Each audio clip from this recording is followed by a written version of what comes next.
Уважаеми колеги, скъпи гости, благодаря ви от името на студентския клуб на политолога за присъствието на събитието, което организираме днес. Радвам се, че сме успели да предизвикаме интереса ви чрез темата, която избрахме, както и с лектора, който откликнем на нашата покана, доктор Николай Михайлов.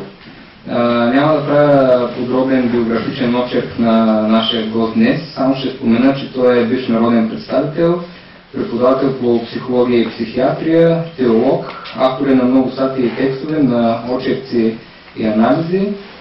Сред коментираните от него теми е и тази, на която ще обърнем внимание днес, за характера и смисъла на българския преход, какво понесоха българите през тези повече от 23 години, на какво се нагледаха и наслушаха, какво реално се промени живота ни и в каква посока, по-добро или напротив.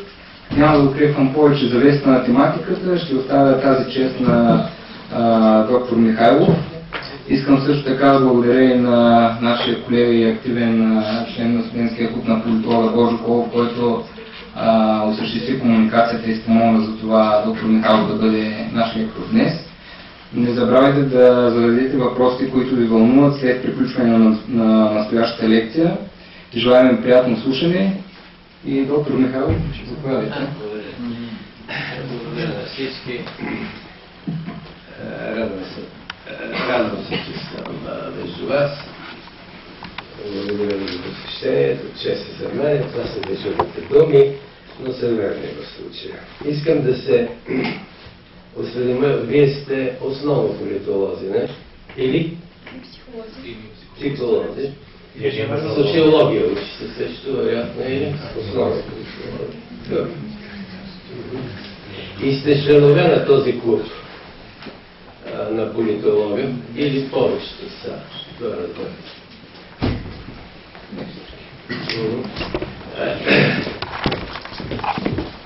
Осведомявам се по този въпрос, за да си дам сметка дали мога да говоря малко по-специализирано. С оговорки, че аз самия не съм политолог, образование, но бих си позволил да обърна внимание върху неща, които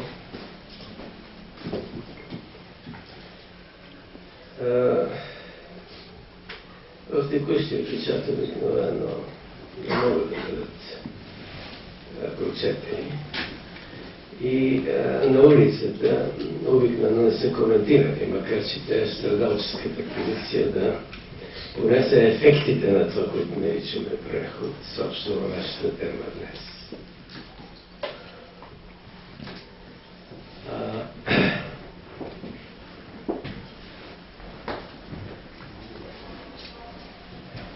Може би една минута? Може да изчакаме. Да почакаме. По-разумно е това да направим. И след това ще догоним закъснението. Изложение. И след това ще разчитам на вашите въпроси, на които ще се постарая да отговоря. Тази проблематика, наречена преход, за добро или за лошо, не е ваша проблематика, строг смисъл на думата, защото вие в бурните години на този преход сте били деца. То е проблематика, вълнуващ спомен на вашите родители. И даже на вашите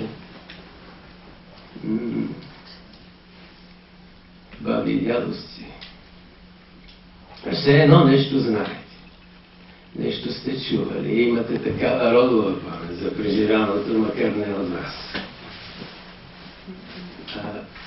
Затова по злободените въпроси на прехода, на мен лично ми е много нямам охота да говоря, не ми е интересно лично да споделям лични впечатления за това какво е било, като цитирам една или друга персона от прехода, с която съм имал щастието или съмнителното щастие да общувам на някакъв етап, също нямам охота. Никой от тези хора не е дявол, нито от тези хора не е ангел.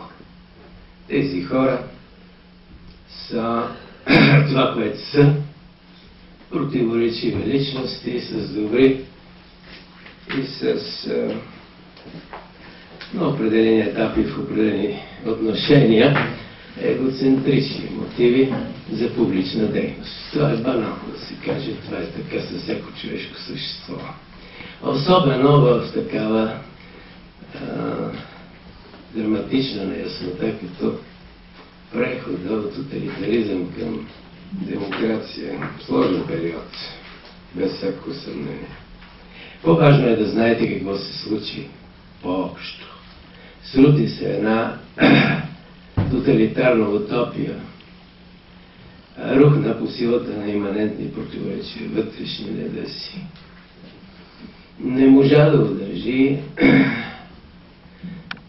провали се в челен сблъсък с реалността, с динамиката на глобалния пазарен свят и с очакванията на хората за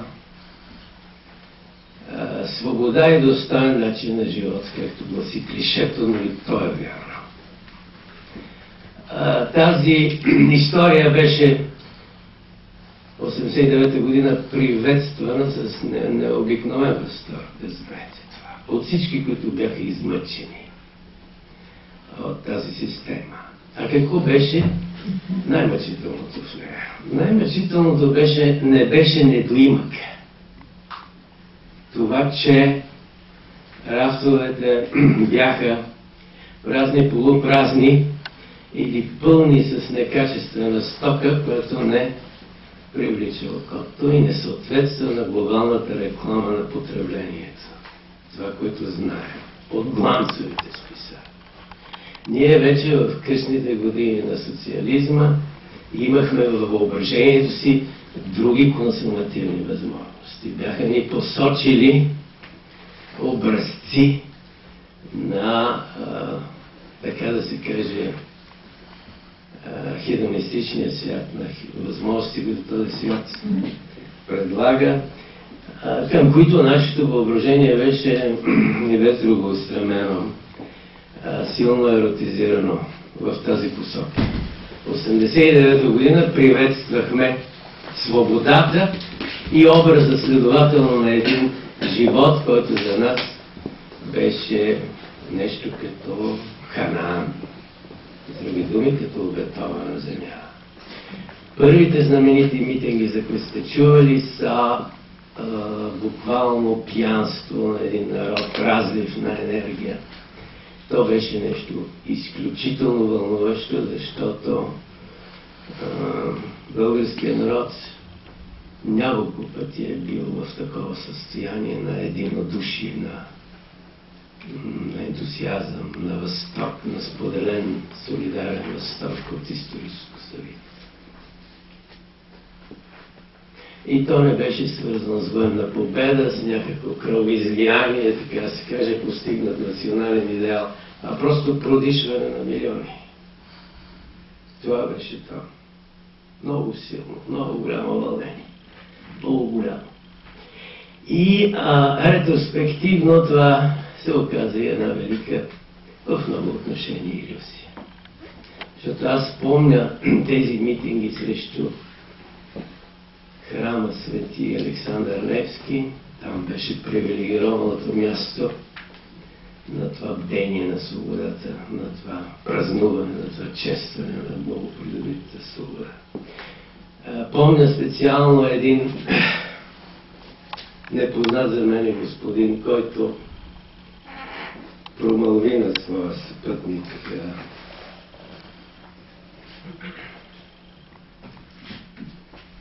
лишен самия то от всякакъв ентусиазъм. С един трес поглед и с един равнодушен тон, който ме вцепени тогава, помня много добре чувството си. Той прокоментира, че тези тълпи, които сега са във възторг, не знаят скрития смисъл на този преход и че всичко се свежда не до свободата, а до парите. И тези, които знаят, са езотериците на този преход, т.е. посветените в неговата тайна. И те не са на този площад, макар да имат свои представители там, включително и на стълбите на храм. Това, че техни представители, на тези, които извършиха прехода, бяха демиурзи на този преход, имаха свои представители на стълбите на храма, е най-болезнената страна на този преход. Защото това е образа на неговата подмяна за простодушния българин, за човека, който се надяваше. Сега тази улична вибрация, това тектонично движение на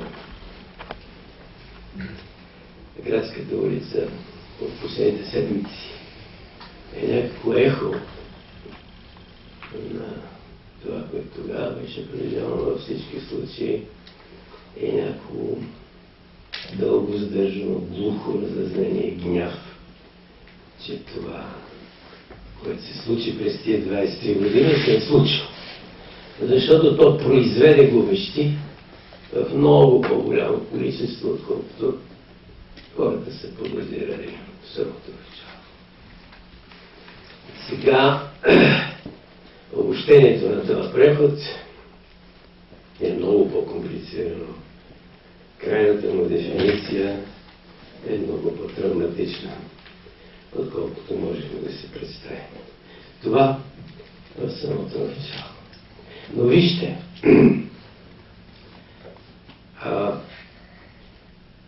има много и различни аспекти на това българина от 2013 да се чувстват дискомфортно. Младите хора не се чувстват особено дискомфортно, макар в отделни случаи, в много случаи. Впрочем, могат да се усещат в недоимък, да имат проблеми от най-различен характер и да са разтревожени в този смисъл. Но силата на собствената възраст, те са силно устремени, ориентирани към бъдещето и имат един дебит на оптимизъм, който е несломим буквално. Мисля си аз, надявам се да е така. Разочарованията и апатията са късен дар. Дар на късната възраст. Казвам дар, защото има и привилегия в това да си лишен от илюзии и да мислиш малко по-дълбоко, отколкото си бил спомен да го правиш в началото. Рухна големия тоталитарен разказ и държавната дисциплина. Тоталитарният свят имаше един мирогледен контур. Той приютяваше все пак ленивите мнозинства. Тези, които получават мирогледната версия, това, което ще служи за тяхна жизнена ориентация, отгоре надолу. Чрез държавен декрет, чрез официална пропаганда, чрез някакъв консенсус, който има конституционна и даже полицейска обезпеченост, което беше случай с тоталитарния свят. Знаеш ли се кое е добро и кое е зло? Включително се знаеше той от тези, които не можеха да понесат този свят. Говоря за тоталитарния. Защото той беше едно систематизирано, много грубо посегателство срещу човешката природа. Всъщност, това беше цялата работа. Не можеше да бъде понесена систематизираната лъжа. Ще вярваш това, ще мислиш това и ще правиш следното. Тази рецептура на живеене, вие нямате понятие какво представлява като всекидневен режим на живота. Особено за човек, който е дарен с усет за свобода и има образованието да я цени. Културата да я цени.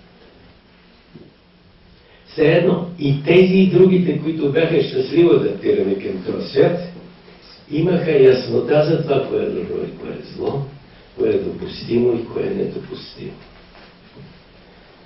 1989 година въведе България бурно, просто с един геополитически исторически тласък в либералния постмодерен свят.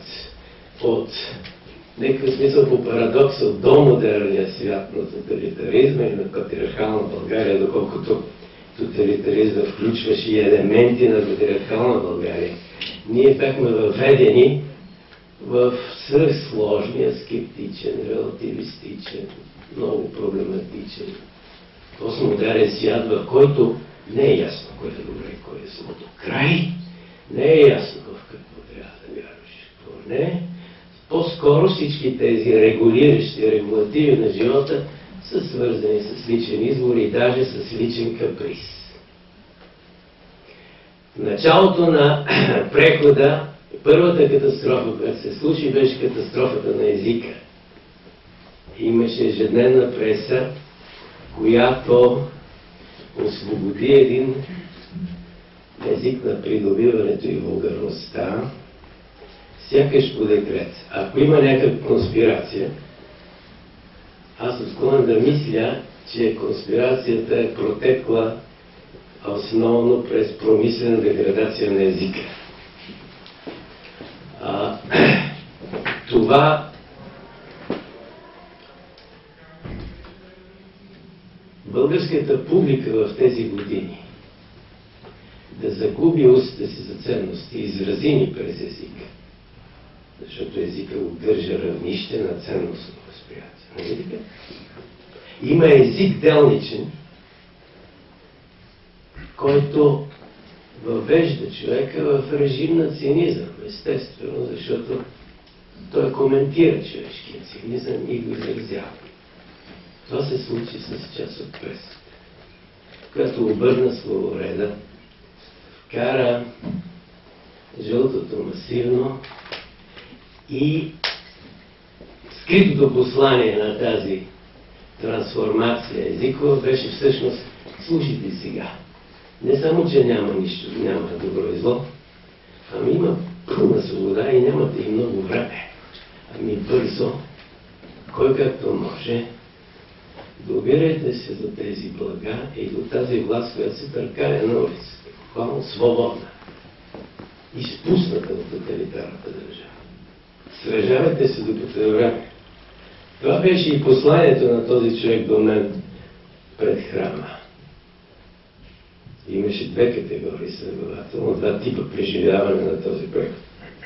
Единият, условно казано, идеалистичен, защото беше продишване на свободата, и втория беше тако циничния.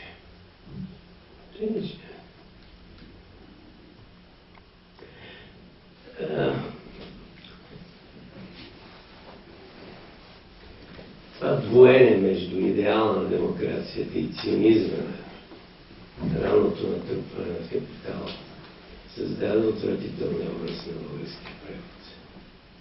И крайно двусмисления образ на неговите протагоници, на хората, които бяха ангажирани да го провеждат. Защото те не знаеха с какво се захващат. Говоря за лидерите. Лидерите се захванаха с една трансформация на българското общество, което не се изчерпваше въобще с демонтаж на тоталитарната държава и приватизацията на старата собственост. Неизбежно, впрочем, да, но трябваше да се запази социалната тъкан на това общество. Така, през една много група хирургическа маневра, операция по основно приватизация, по реструктуриране на заварения елит,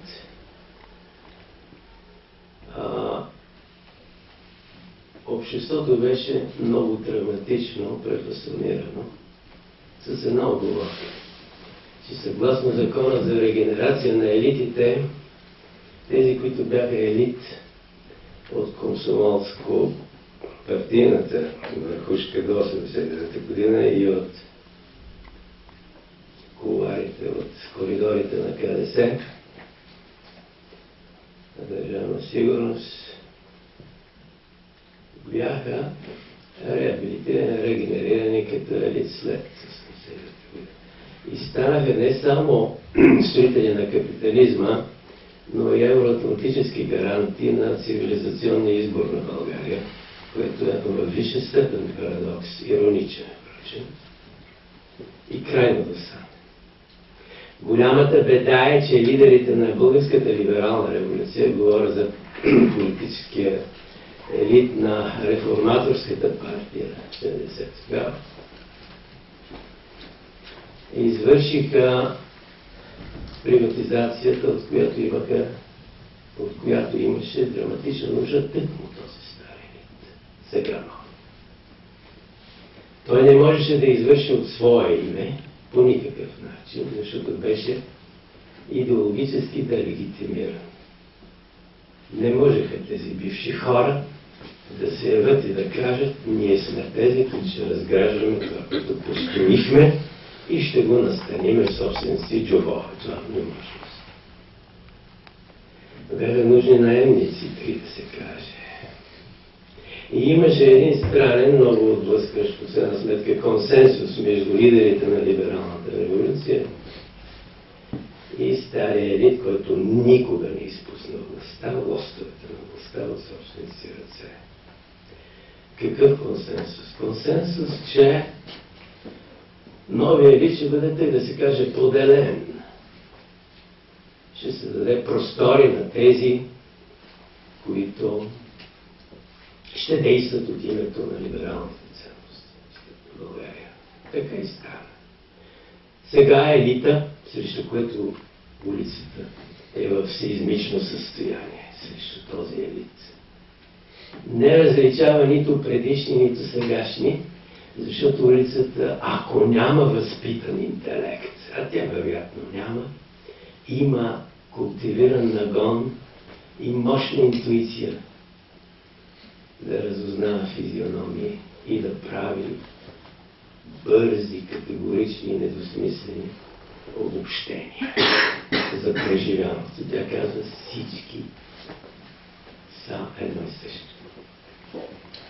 Това може да се оспорва академично, но в това всички трябва да се съгласим. Има нещичко вярно. Защо? Защото този елит изостави националната отговорност все пак. Този елит изостави гражданския консенсус, чийто основен смисъл е социалната държава. Той трябваше да се погрижи за бедните.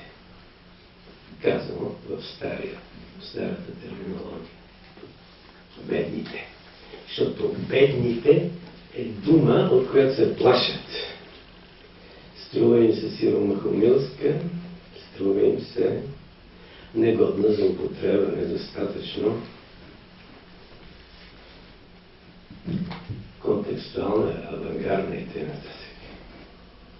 Да, но от целият този процес, в който елита беше заед да се състои като част от глобалния транснационален елит на привилегированите и имаше основните си лоялности тъкмо спрямо него, а не спрямо националната общност.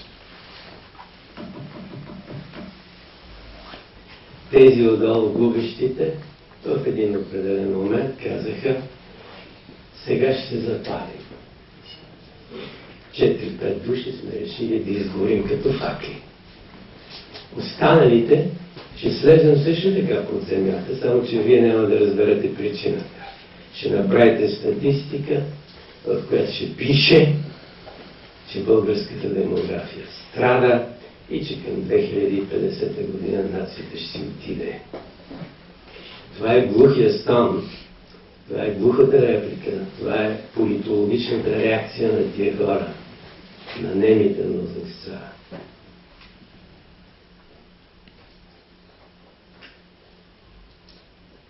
За да не говоря много, аз бих могъл да говоря много наистина, много дълги въпроси. Нищо от това, което имах намерение да ви кажа, не ви казах. Като я видях, мисълта ми се отклони тъкмо в тази посока. Защото публичната работа е работа тук и сега. Искам да ви кажа следното, че понеже вие сте млади хора и ако България има бъдеще, бъдещето е вас.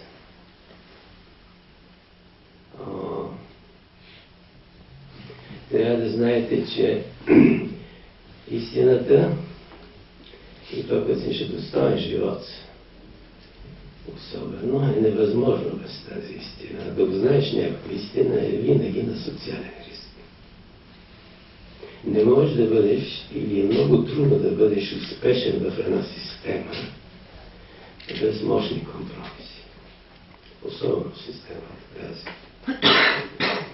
За да научи човек някаква истина, трябва много да се отклони от общоприетото. Много. Всеки, който е разтревожен да узнае истина, че трябва да се приготви, той самия да се приготви за големи изненади и да постоянства в усилието си да разбира. Има и друга вероятност, друга възможност. Чисто и просто човек да урежда собствения си живот. Възможно. Това означава обаче режим на бавен упадък, който със сигурност ще се състои по причина на националното безразличие към всяка истина.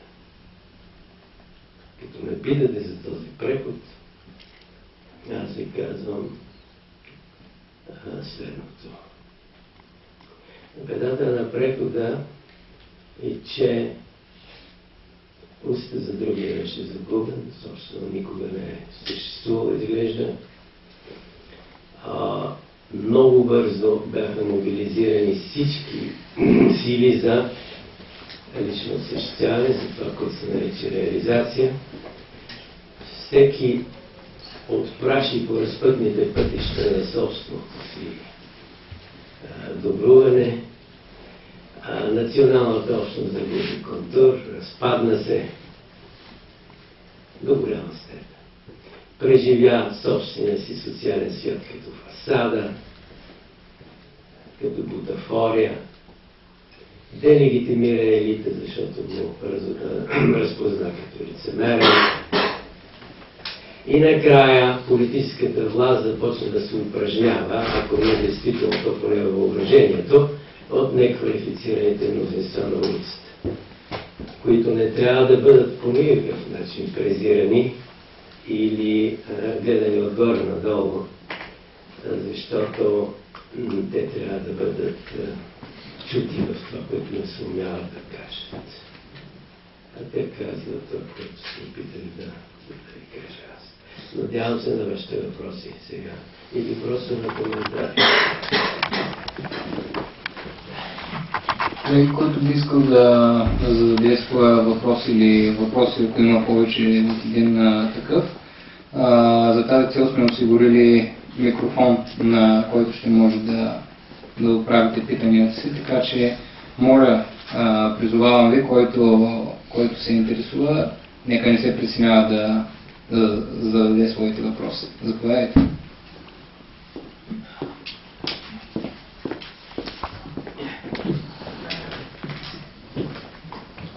Мартин Чарбаджийски от Студентски дипломатически клуб се казвам. Имам въпрос към вас.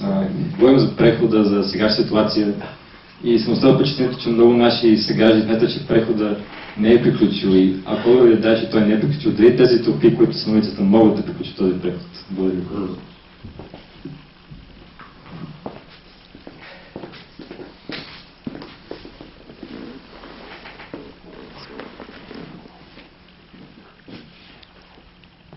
Тълпите са неквалифицирани, ако ще ги наричаме тълпи. Хората от улицата, да кажем. Те са неквалифицирани да вършат политика. Но вижте, политиката не е уреждане на бюджетни пера, не е размисъл между цифри. Политиката е грижа за други. Нали е това? Не кажете. Дайте ми реакция. Това е, разбира се. А какво предполага това? Това, което се учи във вашите курси. Емпатия. Емпатия за другия. Какво значи емпатия за другия? Моля? Разбира се. Ето.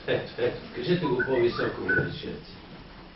Да се почувстваш и да се поставиш на мястото на другия. Кой от присъстващите останал с впечатление, че това, което се нарича елит или негов представител, през всичките тези години имал физиономия на човек, който се е поставил на мястото на други? Или е бил ангажиран с политика, крайно уврежена за това, което става на равнището на простосмъртните там долу.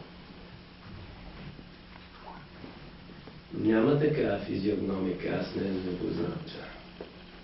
Основният инстинкт на политика и на политическото престола преход е неговото възпроизводство.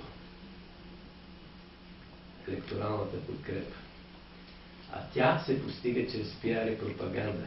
Това е спецификата на политическата игра, на партийната игра. Политиката е тайна власт. Реалната политика е това, което е засекретено и скрито. Това, което се вижда, е пиар и пропаганда. Тези тълпи, за които говорите, осъзнаха това, знаят го, без всякакво съмнение. Защото имаха някакви илюзии. Илюзията. Кобурготски илюзията. Борисов, илюзията 97 година. Сега те казват, това не е, защото политиката има лице за нас и истина за себе си. Следователно, тази улица няма да осъществи, да довърши и да коригира прехода, защото е некодифицирана, но тя може да означи дълбинното недоволство на националната общност и да разтревожи този политически елит, който в режим на тревога за собственото си оцеляване ще извърши жестове в полза на тези. Това е минимално до такава степен, че е иронично вече.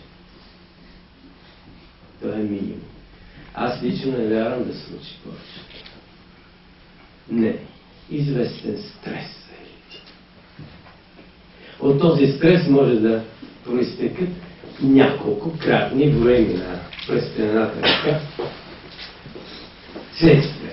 Едно от тези следствия е със 7% намаление на цената на тока.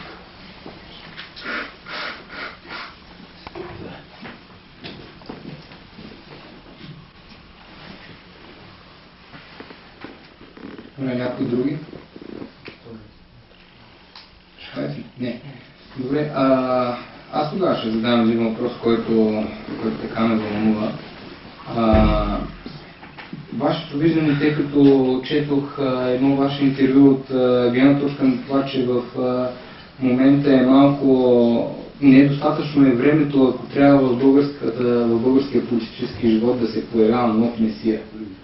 Да, може би така наистина дълги години битуваше настроение от българите, че трябва в действителност да дойде някой и да ни прави, както дойде 2001 година Симеон Сакскобургготски, нали, в образа на добрия цар.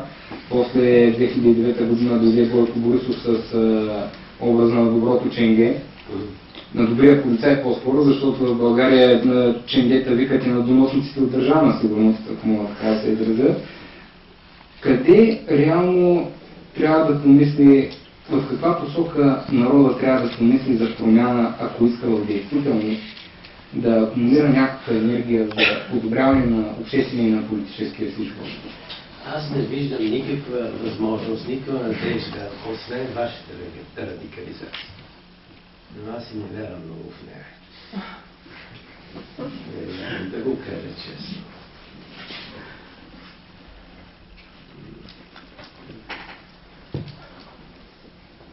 Даже нямам сили да продължа. Ще ми извините. Какво разбирате под радикализация? Не разбирам, разбира се, да почнете да се учите как се правят бомби. Не това.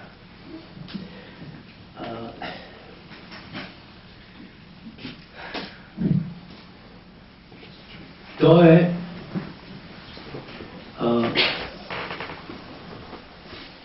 преди всичко една нова разтревоженост за очевидностите за истината. Възстановяване на грижата за това, което се нарича истина. То е някаква свобода от този свободно плажа въздуха цинизъм, това впечатление, че истината е индивидуален избор, при седим мисли така друго яче. И в този смисъл единствената възможност на вменяемия човек е да мисли за себе си, да обсъди възможностите си, да се разположи комфортно в живота за собствено удоволствие. Това не е критика към никой от вас конкретно, това е духа на времето. Духа на времето е това, срещу което съпротивата е много трудна, защото осъзнаването на това, че си в мирогледна клопка, в културна опека, която е много трудно да бъде осмислена, ревизирана, да бъдат намерени себеподобни в съобщество, които да търсят алтернативи. Всичко това е много проблематично. Много проблематично. Искам да кажа, че има един естаблишмент, който е тук, едно статукво, по-дълбоко от това статукво, за което говорим днес. Улицата говори за статуквото на ние те, за един елит, който е за нея неблагообразен и той е неблагообразен в много отношения, но и самите ни вини са в собственото си неблагообразие. Това е някаква по-генерална безпътица. Промислено в дълбочина работата се оказа много по-сложна, колкото изглежда на пръв поглед. Това не е проблем, на кой ще ни управлява на всяка цена. В дълбочина се води културна война, или по-скоро тази културна война е приключила в полза на версия, жизнена версия, която е разписала бъдещето. Когато учите политология, социология и прочее, вероятно сте се натъквали и на текстове, които са под знака на такъв тип културен песимизъм. Защото нека ви кажа, че който чете такава литература, знае, че дълбоките и представители, авторите в такава литература, не са умнодеждени за бъдещето. Не.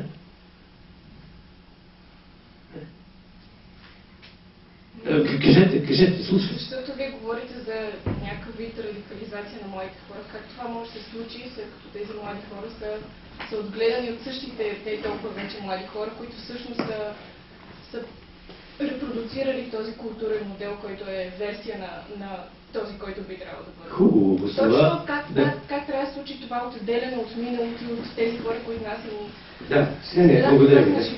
Да, когато и те са живяли. Много хубаво казвате. Вие уплътнихте се с аргумент собствената ми позиция. Аз съм съгласен изцяло с това, като казвате. Но как? Вижте какво. Вие сте дискусионен клуб, нали? Политологичен. Вероятно, имате опит с радикално мислене в този смисъл, в който се опитвам да съобщя. Промислете всички версии до дъно. Питате се какво е достойно да се избира. Какво означава последна сметка достоен начин на живот? За какво е политиката? как да се постигне някаква частична цел. Нищо подобно.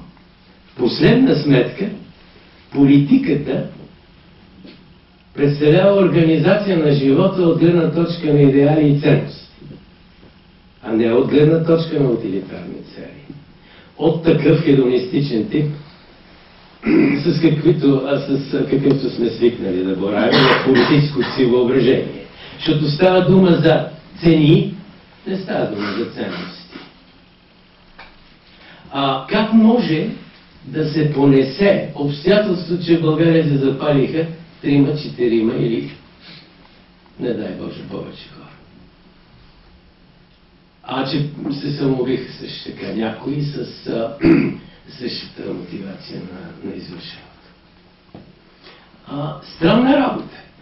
Това е драматично за една национална общност. Това би трябвало да драматизира наистина самочувствие, особено на чувствителните поколения. То представлява някакъв крайно морално предизвикателство.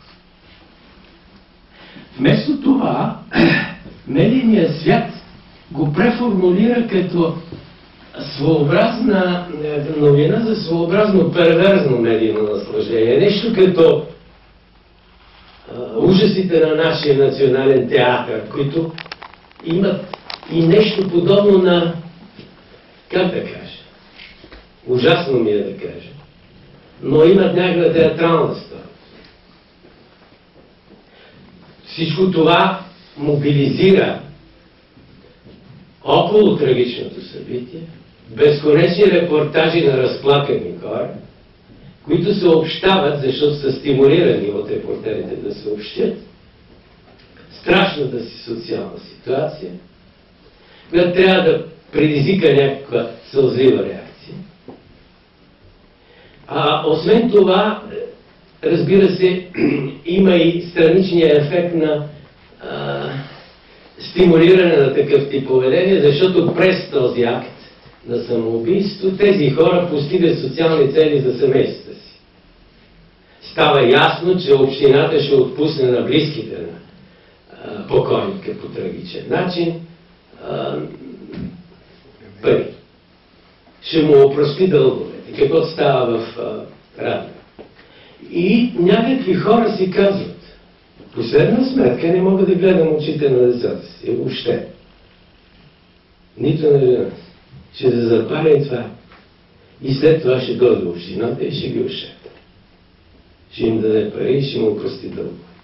Световната здравна организация има препоръка такъв тип самозапалвания да не бъдат тиражирани медии, но освен по изключение и под много строг промислен контрол. Има стандарт за това. На пестеливо отразяване.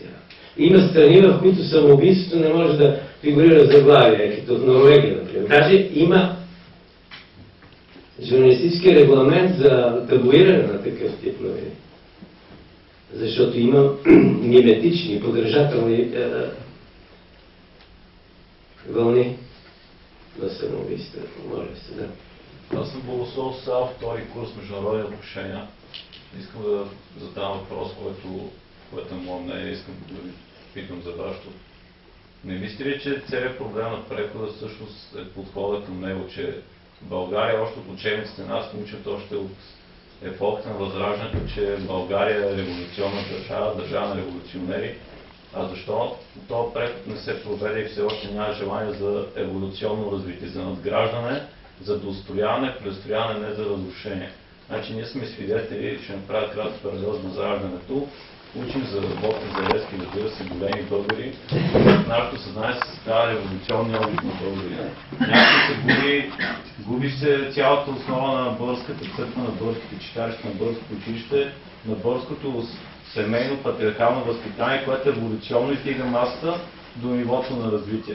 Защо през прехода всяка политическа сила, която идваше на власт, премахваше вече напреднали кадри, за да свои нови? Революционните тенденции в България постоянно през 4 години, и това всички са видели, започнаха от нищото, от начало, от пълна революция, от махане на старото, от строеж на ново. И така през 4 години затривахме всичко. Не мислите ли, че проблема ви от това, че България не се надграждаше, България не се строеше? В 1989 година, пак Вие сте го видяли, аз още не съм бил воден по времето на тези събития, но това, което чета и знам, точно тази революция, изтриване, започване от начало, а не надграждане, не преобразяване. И това се вижда в момента и в нашия, и всеки нов кабинет изтрива, заличава и започва от основите. Никой не надгражда, никой не развива, никой няма еволюция. Значи Българската православна църква вече няма като фактор. Българското семейно възпитание също го няма като фактор. Българското културно общество също не играе вече като фактор. Еволюционните фактори, които могат да подготвят едно общество и една държава за промяна и за развитие, в момента даже не са на дневна тема в новините. Това случайно ли е според вас? Не е случайно, но така както го описвате. Е такова, каквото го описвате. Да. Даже вие посочихте и причините. Няма културен фундамент. Няма културна традиция, която създава устойчивост и основания за еволюционно развитие, както вие се изразявате. Няма дълбок културен и граждански консенсус, който е извън политическата и партийната конюнктура. Това е един начин да се каже, че България няма елит. Културен елит. Културният елит е независим от държавата и партии. Културният елит е независим. Това е първата му фундаментална опит. Псевдоелита е естаблишмент. Нашия елит не е елита, е естаблишмент. Естаблишмента е елит от гледна точка на държавната иерархия, защото той е подкрепен от нея. Държавната иерархия произвежда елит. Но този елит не е елит в културния смисъл на думата. Той не поема ценностите на една традиция като техен свидетел. Този елит не поема тези ценности. Той не е свидетел на българската и общо казано на културната традиция. Това е много важно и съвсем очевидно. Защо в България няма такъв елит? Е сложен въпрос да се каже. Но няма. Български елит е конюнктура. Той е зависим от държавата. Следователно той не е елит. Елита има само една единствена функция. Да означи трайността на българското присъствие на тази земя и в история. Нейното културно основание, духовният смисъл, историческото и предназначение, смисъла на фундаменталното национално усилие. Към какво се движи тази общност? Това е един консенсус, който не е вербализиран. Той не може да се изрази с думи до края. Той се преживява. Един човек, когато познавам англичанин, каза, има гордост да си англичанин. Французина знае какво говори, когато казва, че е французин, руснака също. Защото принадлежи на една велика културна традиция. Той има достоинството на тази принадлежност. Има представители от националната общност, които са свидетели на тази традиция, защото я възпроизвежда.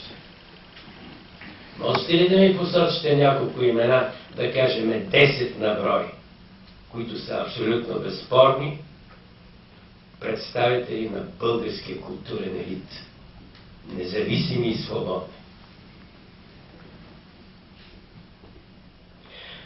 Да се иска такъв тип приемственост и еволюционно движение на българското развитие от политическите лидери е наивно, ще ме простите. Те не са на този свят за това. Те са на този свят за съвършено други, много неблагообразни, утилитарни и прочие цели. Неизбежни са, защото и това е нещо като професия. Но няма такава грижа. Макар в програмите им да има задължително абзац за културното развитие на нацията. Аз помня и съм участвал в писането на такъв абзац. Когато става дума за това, което се нарича реал политика, обаче за реалната политика, тя се извършва в един малък, затворен кръг, на езотерично място, с нещо като полудуми, с знаци, които страшно напомнят сицилианския стил. И там всичко е възможно. Всичко. Но буквално всичко. Това за политическите лидери, които не са национален елит. Националният елит се пази от това. И не се нуждае от държавната трапеза. И затова е независим, не може да бъде купен.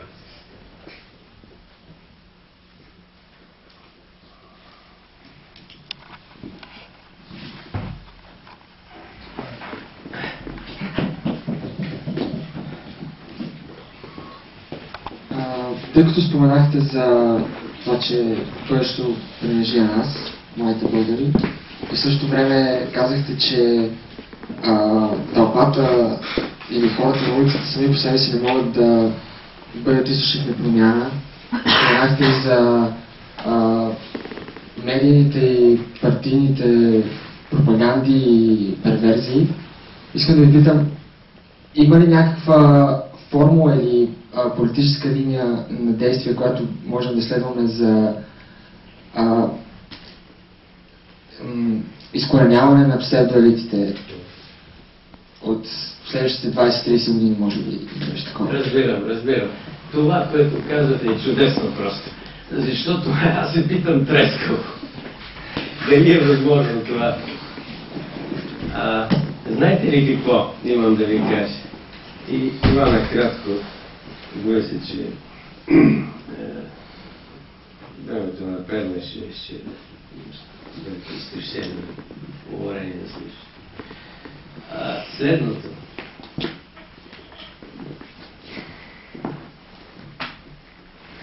Първо аз така си представя. Човек трябва да вземе индивидуално решение как да протече неговия живот. Това е в началото. Има граница, отвъд която няма да мине. Защото за мене има неща, които не мога да направя, и има неща, които не мога да направя. За мен разлика между добро и зло има. Ако тази първа квалификация не се състои вътре по линията на избора, нищо. Това е самото начало. Самото начало е самоопределение. Това, което Рада Госпожина е преподавала на своите ученици в Подивото. Ела, моето момче, тук, ето това, добро това, лошо. Иван ще не направи добре сега. Извини се, какво си. От тук се започва. Не се започва от интернет масивите порнографски. Като нахуваш вътре в тази инфернална бездна, не можеш да излезеш читав оттам. За какво става дума? И под знака на монета. Следователно, ако човек се реши да защитава собственото си достоинство и идеята за достоен живот, той ще потърси себеподобни. Ще потърси себеподобни в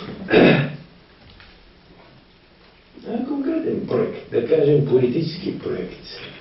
Това не означава да създаде партия, но означава да мисли съсредоточено върху политическия свят, върху политическите възможности и което от изключителна важност да помни. Защото българските политически лидери изключително много, издавам ви една тайна, разчитат на късата памет. Къса памет. Тази памет трябва 3 дни. Седмица. Забравя се. Защото консуматорите на политическата услуга са разсеяни и комуникацията им с политическите лидери протича на възприятно-представно ниво, понякога на емоционално, никога не на рационално и паметта не е ангажира. Ако направиш в надлъжен срез характеристика на това, какво един политически лидер е говорил и вършил, няма да го допуснеш да се яви в студио да ти разказва истината и правдата за политическото настояще и бъдеще на България. Защото ще го наречеш лъжец.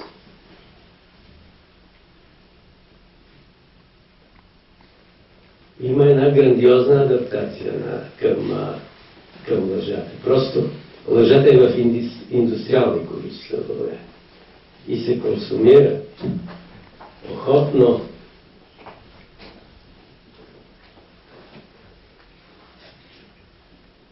Това не сте ли съгласни, че има някакво удивително, просто брутално нахалство, изключителна държност? Вижте, аз един политически лидер, който иска да уволни Борисов. И основа предизборна си кампания на това, че този престъпник трябва да бъде изметен от България. Аз ще го направя, няма друг. И 20 дни след това казва: Бойко е човек. Аз съм гарант. След това казва: не. След това Марешки. След това не Марешки. Разведохме се с него.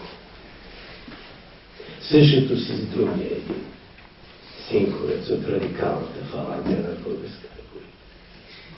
Да не говоря по-централните и по-маститите, по-тежките фигури, които говорят като кардинали на българската политика. Характеристиката им минава през памет и нетърпението през това, което паметта знае за тях. И активност в социалната мрежа, както се казва. Ако има още някакви въпроси, ако не, да си говорим. Кажете. Исках да ви попитам, говорихме за националните елити. Може ли да говорим, че е имало такъв елит до 1944 година, след това, че той е прекършен? И също искам да засегна въпроса за създаването на българската екзархия, защото може би той също по един или друг начин е български елит. Този въпрос е постигнат. Да. И къде се размива после този елит, който е силно обвързан с църквата, разбира се? Да. Проблема на църквата е, че има етнофилетичен, как да кажа, едно изкушение, което не е успяло да преодолее. Това е отношението да мисли църквата, това е в екзархията и е недък на този период. През едно свеждане на чисто духовната, църковна, религиозна проблематика до националния въпрос. Разбирате ли? Да. Второ, това ще се отнася до църквата. Църквата няма опит с независимост от държавата. Това е вероятно византийска традиция, цезаропапистка. На Запад има стълкновение между папския институт и светската власт, на поприще тъкмо на властта. Но тая дълга борба между духовното и светското, между Божието и кесарото на Запад, изгражда и фундамента на църковната независимост на католическата църква. На изток византийски император е и нещо като епископ над епископите. Така и наричам даже. Все едно. И е назначавал епископата. Сега дали до 40 година е имало елит?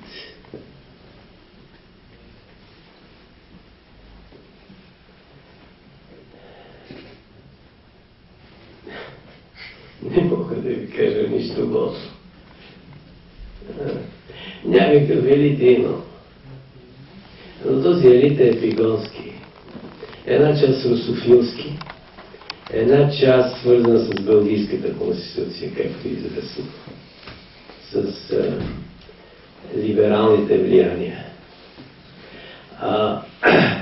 Сега има една много груба, крайно груба, от моя гледна точка, русофобска мода в България, която идва от бивши разкаяни сътрудници на този режим, на тоталитарния режим, които търсят нова легитимация през бурната си русофобска активност. Имам сега в главата си един такъв журналист. Предвид, но няма да му кажа името. Няма да му кажа името. Това не може да се прави, защото ако има някаква културна памет в България, то е наистина през православната основа на нейната култура, а православната традиция в България е много силно свързана с руското влияние. И то за добро. Да го знаете от мен. Русия е много дълбока, превъзходна културна територия. Тя няма щастието да може да се стопанисва политически по европейски модел. Това са безконечни пространства, които се организират деспотично. Разговорите за Путин и путинизма са смешни от наша гледна точка. Смешни. Смешни са и от западна гледна точка. Защото Обама, настанен в Кремъл, не би се справил 48 часа с Русия. Това е сложно за управление страна. Не се пекат на огъня на Путин тия хора. Разбирате? Нито Ехо Москва и тази радиостанция на либералите може да излъчи човек като Навални, например, който ще стопанисва Русия ефективно. С права на човека. Хубаво е да се борим за правата на човека. Абсолютно задължително, защото там е скрита ултимативната цел. Достойнството на човешкия живот и на всяка човешка личност. Не ме разбирате погрешно. Но работата винаги е сложна. С други думи, и за Русия трябва да се мисли сложно, а не просто, като този журналист, чието име няма да спомена. И не само той. Това е в програмата на така наречените десни, към които принадлежах. Вече по спомен. Напълно свободен от тази късна юношеска илюзия на моя живот. Не знам дали имало елит, има отделни представители, интересни хора, но България е бедна страна от към култура, да знаете. Има културни феномени, културни прояви, има наследство, има неща, които могат да бъдат чествани в българската култура. Но това не е културно силна страна. Освен ако няма направите такава.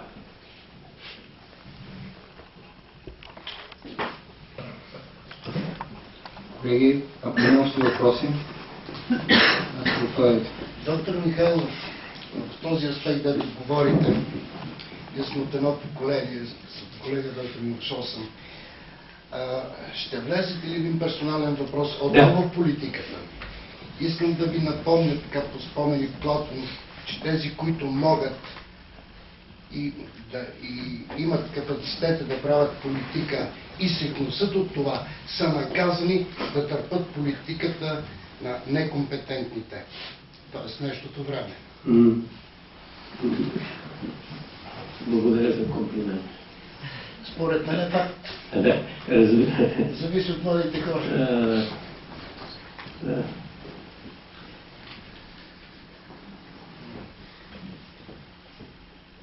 Последно нещо ще си позволя да кажа.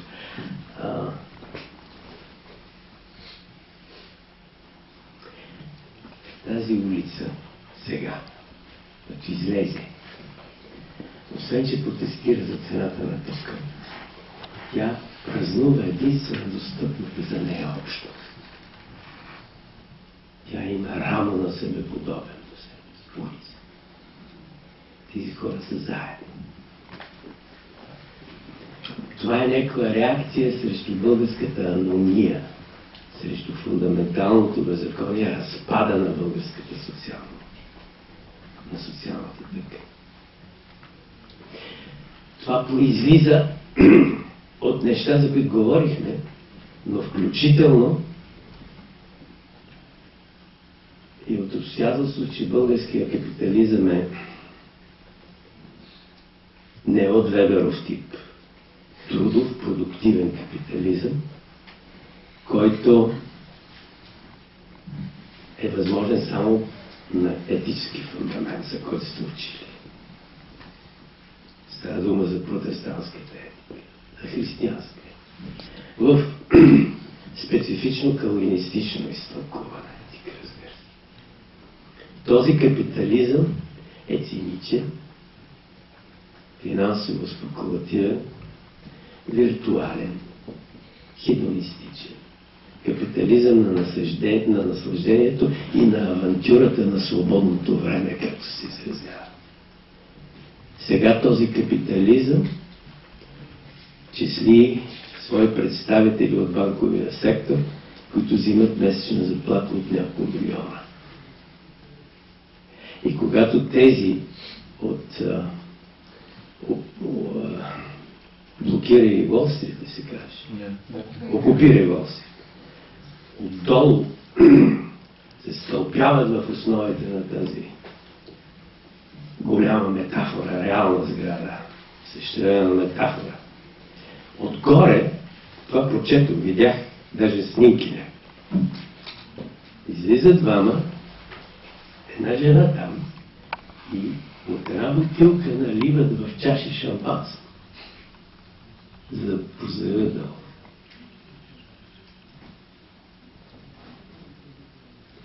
Само това да ви остане, плюс тези хора, които се запалиха, това трябва да е по някакъв начин пожар вътре в преживяването. Пожар.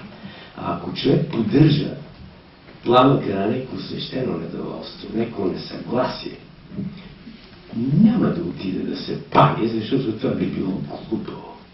Това е ексцес, който не искам да коментирам от почет към тия хора, които не са вече между живите. Но това ще ви направи своеобразни радикалисти.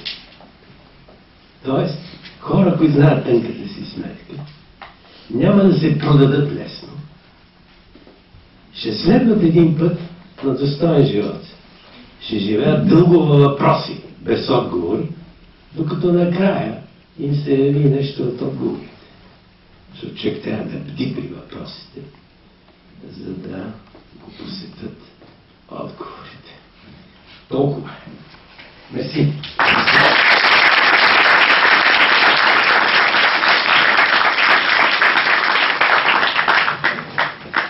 Благодаря изключително много на доктор Николай Михайлов. Надявам се за всички вас да е било интересно. Само искам в заключителните си думи да използвам микрофона, за да ви поздравя с днешната дата. Надявам се, че повечето от вас знаят, че на днешната дата преди 100 години, през 1913 година, храбрата българска войска превзема определената от много експерти за непревземаема тогава Одринска крепост и така за пореден път доказва висотите на българския воински дух. Гордейте се, че сте българи!